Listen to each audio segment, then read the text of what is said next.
Hello, I'm the Friendly TL. So my channel has reached an important milestone. For the first time, I have viewers that are not my family, friends, or peers.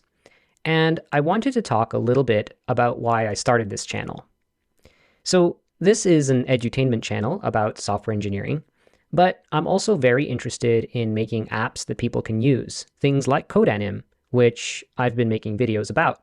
Apps are a little different from other kinds of products and services because, as an individual, I can write some software and release it to a limitless number of users. This is in contrast to other things that you might be passionate about, like cooking, for example. You can really only make food for a few other people.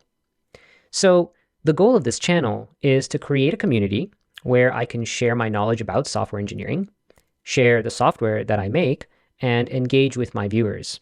I actually think there are a lot of people who are a lot like me, people who want to make useful apps and services and make them available on GitHub, for example. The problem is, it's not useful to just make cool apps and services if nobody knows about them. So I got my first comment from a viewer asking for a new feature in CodeAnim. And this is very exciting for me because now I know that there is at least one other person interested in using CodeAnim.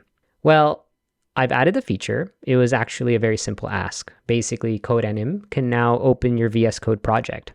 But here's the demo. So vscode.open is the new command that will open a VS Code folder or workspace. Here, we're going to open a folder called OpenWS Run Script.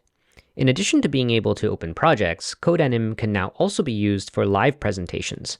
Basically, after each of these CodeAnim blocks, a wait is inserted which waits for the Shift key to be pressed before the animation proceeds. Okay, let's run the CodeAnim script and we'll pass the -- live flag to enable live presentations.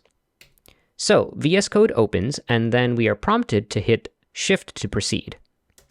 The next set of commands resize VS Code and Chrome and opens the demo script. This script is a basic Streamlit app that prints out a summary of this demo. Let's hit Shift again. Next, we focus the terminal and launch the Streamlit app. Okay, that's our short CodeAnim demo. This video celebrates my first milestone, but I'd also like to celebrate future milestones with you. So I'm thinking that we can celebrate a milestone every time my subscriber count crosses a power of 2. The next one is 2 to the 7, or 128 subscribers.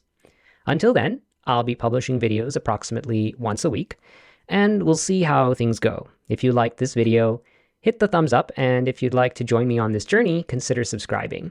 See you in the next one.